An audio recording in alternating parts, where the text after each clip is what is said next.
Hey guys, I'm Andrew Gans with Motor Authority. I'm going to give you guys a walk around of the 2017 Jeep Compass Trailhawk. As you can tell, I'm on an off-road trail here. It's about as far as I'm going to get on this trail. It gets a little bit steeper and more difficult as we go up, as you guys can probably see.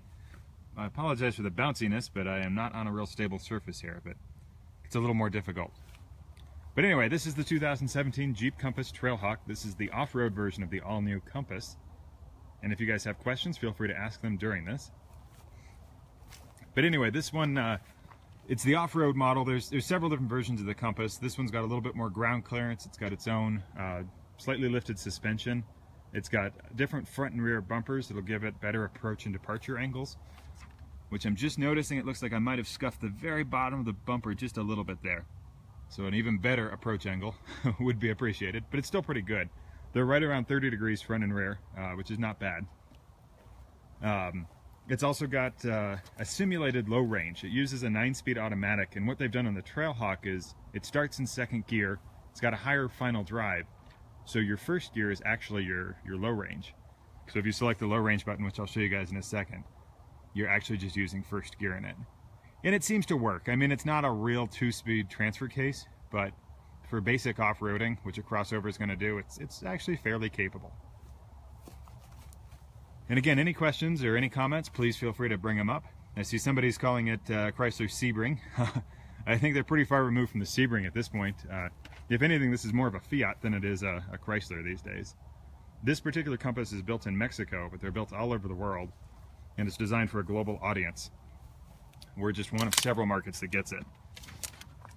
It's got Falcon Wild Peak HT tires on it. They are fairly skinny and fairly small sidewall, 215/65/75s. Joel is asking, is it really trail rated, or is that marketing hype for this? Well, it's got a trail rated badge, so obviously it's trail rated.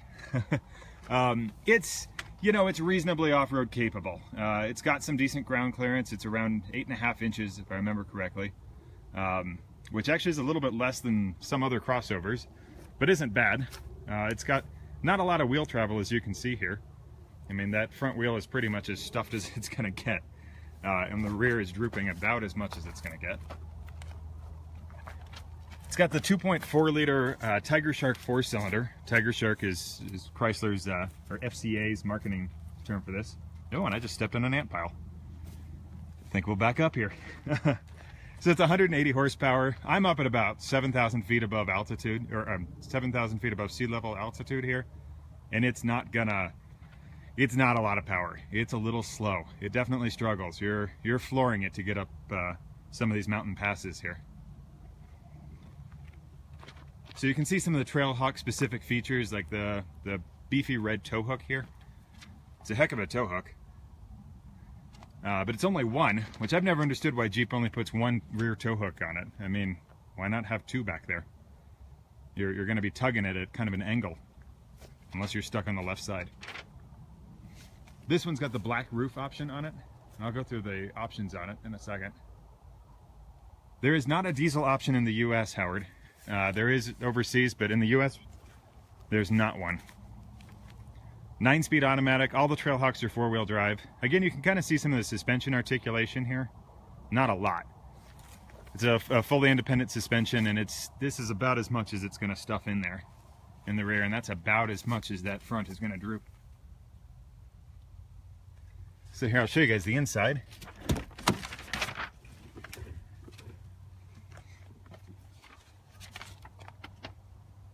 And again, I apologize for the shakiness here. The ground is not real stable. I'm definitely at an angle. I'm, probably a 15-degree slope here that I'm crawling up. There is a manual transmission in the US, not with the Trailhawk. The Trailhawk, among the other things that makes it special, is the 9-speed automatic, the way that they set it up here. First gear is your low range, basically. So you can see these are the off-road modes here. You push the 4-wheel drive low button and it locks it in first gear, which is otherwise you can't use first gear at all. It's got an auto mode, a snow mode, a sand mode, a mud mode, and a rock mode. You just twist this lever and it goes between them. There's a 4-wheel drive lock, which basically acts to It's not actually a center differential lock because there's not one in it. Instead, it keeps it all four wheels going instead of it going into front wheel drive most of the time. How fast is it? Somebody's asking. It's not quick. 180 horsepower and it's fairly heavy. I think it's right around 4,000 pounds as equipped here, and this one's loaded up, but it's not quick by any means. I've seen 0 to 60 sprints. They're about 9.5 seconds for it, so not real quick. Here's some of the other Trailhawk bits. You've got special cloth and leather seats. The centers here are sort of a mesh, but the outsides are actually leather, and it's a decent leather. Surprisingly nice leather they've put on it. You've got, of course, the red Trailhawk badging there. You've got red stitching on the steering wheel. You've got red trim around the instrument cluster. You've got red stitching on the door panels, red stitching around the speakers. You've got red, more red. I could show you the red for about 2 days here. All the red on this thing. Show you guys the back seat. And there's my view. Oh, didn't clean out the back seat. Sorry about that, guys. I don't know if this door is going to hold open on this slope. Move my crap over. Here's the back seat. I can sit behind myself. I'm about 5'11", and I can sit behind myself comfortably. You can see the legroom I've got there. That's probably about 12 inches here. So not too bad, really, for a small vehicle. You do have a USB port in the rear. You've got a power outlet back there, which you guys can probably see. Yeah, somebody's saying that the Mercedes G-Wagon is better off-road. Yes, you can also buy about 4 of these for the price of a G-Wagon. That's not true, it's about 3. You've also got air conditioning vents in the rear, climate control vents, I should say, which is nice. You've got a flop-down armrest, a couple of cup holders in it. Don't have a lot of rear seat headroom, especially with the sunroof option. This one's got the panoramic roof, which is about a $1,200 option. I'll go through all the options with you guys in a second. It's a pricey feature. I'll show you guys the cargo area here. This one's got the optional power lift gate. I agree with Joel. You would have 4 Jeep Compasses and no G-Wagon. Somebody just asked if I can sit in the driver's seat comfortably. Yes, it's not a bad driver's seat. It's a little small. The lower cushion is a little short. The lumbar support is a little strong. It is adjustable, but even all the way in, it's a little too much lumbar for me. Here's the cargo area, as you can see. The rear seats fold down. I can't remember if I had something in front of this seat, so we'll find out. There we go. The rear seats fold, just the pull of a lever. Not too bad. Again, a power lift gate. There's the button right there. Like the color. Yeah, it is a nice color. I like this blue. I didn't like it at all at first, but I'm really kind of warming up to it. There goes the tailgate down. Again, some of the Trailhawk stuff, I know I mentioned this earlier, but for those of you who are just joining, you've got the beefy red tow hook there. Here's the underneath. You can see some of the skid plates there around the fuel tank, and a rock that I'm just barely clearing. It's about an inch suspension lift on it versus the regular Compass.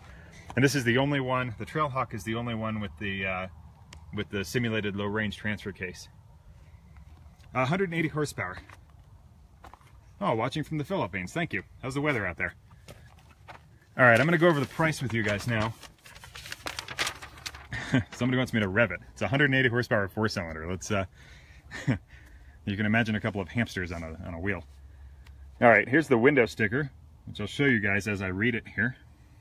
Base price is $28,595 for a Trailhawk, but you've also got a hefty destination charge, almost $1,100 for that.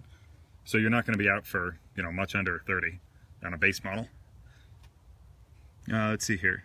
They've got a safety and security group, which has got a park assist, blind spot monitor, rear crosspath detection, not detention, rain sensitive intermittent wipers, and a security alarm for $795. Check if the airbags work. Sure. I'll get right on that. Navigation. We've got a popular equipment group with power driver's seats and lumbar adjust and remote start. Then the big moonroof, which is $1,300, and a liftgate for $500. So things you're lacking at this total price of $33,800. You don't have heated seats. You don't have a heated steering wheel. They're only partially cloth seats. The stereo is not a fancy brand name stereo, just kind of basic. I think it's a 6-speaker, if I remember correctly. Yeah, 6-speaker. Does have Bluetooth, does have Apple CarPlay. I'll go through all that with you in a second. Someone asked just a second ago about the simulated low range. And yeah, I'll show the interior again here. The simulated low range is, instead of a 2-speed transfer case, it's a 9-speed automatic. And what it does is if you push the 4-wheel drive low button right here, it keeps it in first gear, which is otherwise not accessible on the Trailhawk. The Trailhawk in street mode just starts in 2nd gear all the time. Yeah, the fuel economy rating. Somebody was asking about that. It's 22 miles per gallon on the city, 30 on the highway, 25 combined. I have not driven it enough here in enough mixed conditions to really give you guys a good answer on the fuel economy. But on my way up here, driving about 35 miles at climbing from about 5,200 feet above sea level to about 7,000 was, I think I got 18 miles per gallon, which is not great, but kind of expected.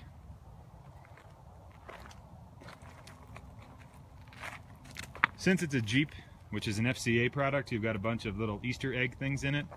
I'll try to show you a couple of those. These are kind of cheesy little things that they do.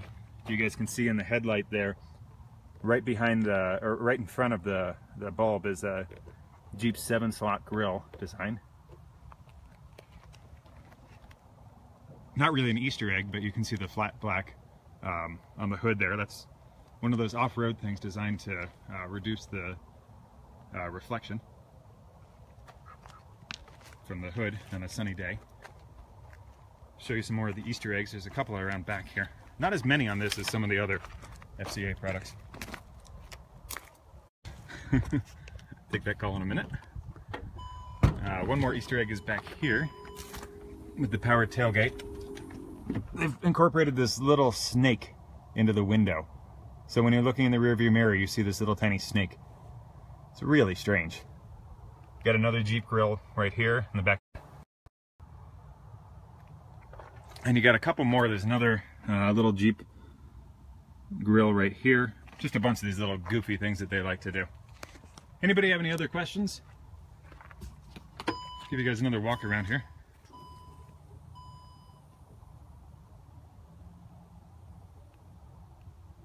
Loch Ness Monster. It is is it Nessie? Maybe it is Nessie. Well, thank you. Yeah, I'll show you the interior again in just a second here.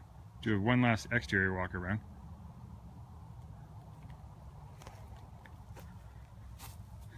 Again, the Falcon Wild Peak off-road tires. They're a really gentle all-terrain tire with not a lot of sidewall, and they're not real wide.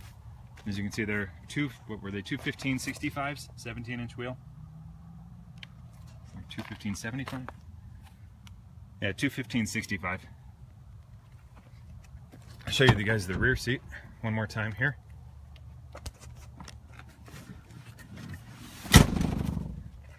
So there's the rear seat area. Oh, the Renegade has Bigfoot, that's right. So again, I can sit behind myself. I'm about 5'11". I can sit in reasonable comfort back here. It's not too bad. And the Renegade has a mixture of cloth and leather seats. So most of what you see over here is leather, some of it's vinyl, but on the interior surfaces it's leather. And then this is sort of a mesh. It's kind of nice. I actually really like it. It'll be great on a real hot or a real cold day.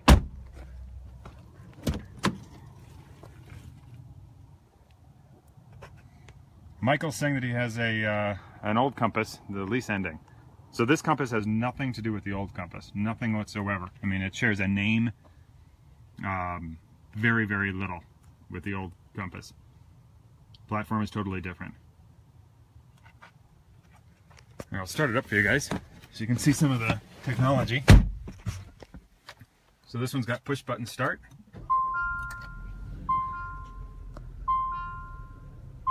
There's the 8.4-inch screen, real high resolution. Hopefully the music doesn't come on. You don't normally have to push that button. I disconnected my phone, so we don't have that. So this is the phone screen.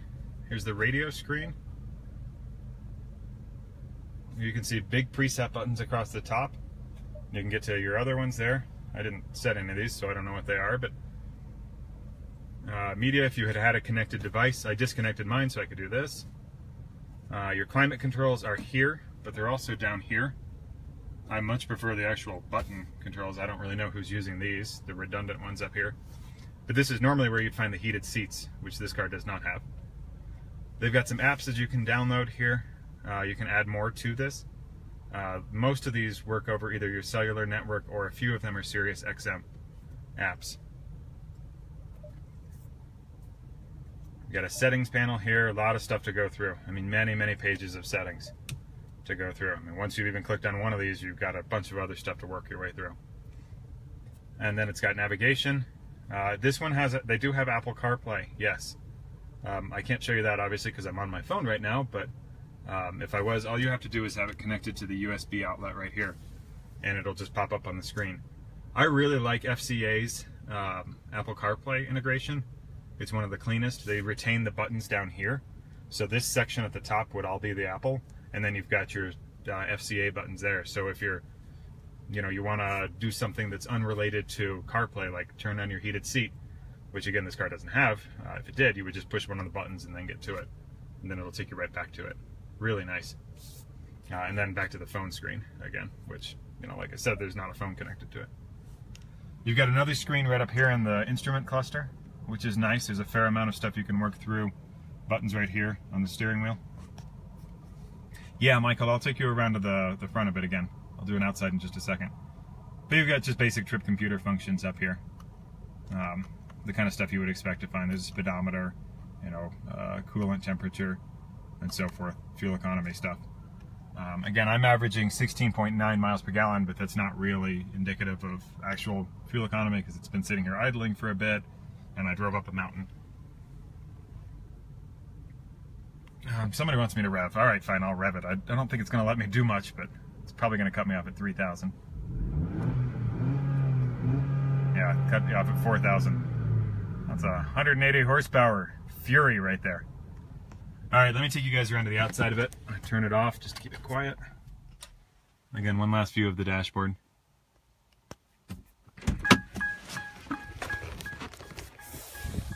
Give you guys my nice view here while I walk around. Beautiful day.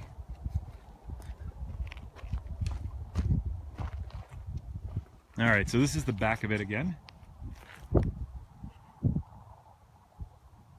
The audio system is not particularly good in this one. This one's the basic stereo. There's an optional Beats system that I've listened to, real heavy on the bass, but it's not bad. But this one has the basic stereo. This particular car is $33,815, if I remember correctly. And yes, CarPlay is not via Bluetooth. All right, so I'll show you guys the front of it here. Got to watch out for that ant mound that I stepped on before. Sorry, guys.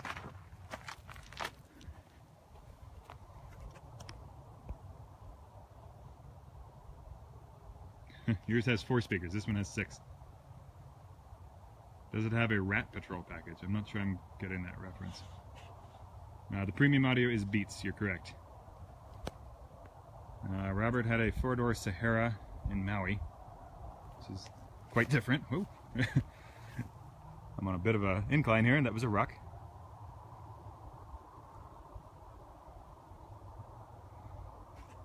All right, any last questions before I sign off here? Got a trail to go conquer. This is where I'm headed. Not the worst way to spend a Friday morning. Well, again, thank you guys for joining. This was a walk around of the 2017 Jeep Compass Trailhawk. How fake is that grille? Oh yeah, that's actually kind of cool. So you look at this and you think to yourself, that's a grill. Sure, that's where the air intake is. But it's not. I don't know how well this is going to show up, but every bit of the 7-slot grill, it's plastic all the way through there. You can't, no air is going to get through this. Isn't that crazy? Like all the air intake is down low. So the 7-slot grill is completely fake. One of my favorite little unexpected Easter eggs is the fake grill. You know, the lower one here and the lower bumper is a real one. Is it super noticeable? No. No, you would have no idea. You know, when you hit good light like this right here, you can see it, but 3/4 style Grand Cherokee. Yeah, it kind of is. There's definitely some Grand Cherokee elements. It's more Grand Cherokee than the Renegade, that's for sure. And it's less just ugly than the Cherokee. Sorry to anybody who likes the Cherokee, but it's ugly. It's got this gigantic D pillar back here. I guess it's the D. Yeah, because the C is actually a real pillar on this. Some of them it's not. This enormous pillar.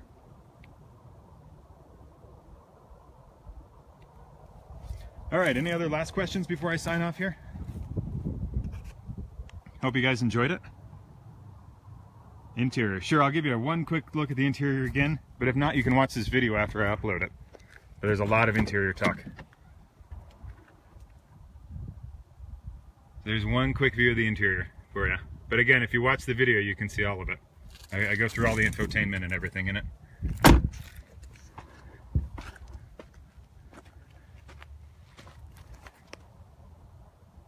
All right, you guys have a great day. Thanks a bunch. Shout out to Cameron with a bunch of $signs. Are you sending me money? That'd be awesome. All right, thanks for joining. Bye.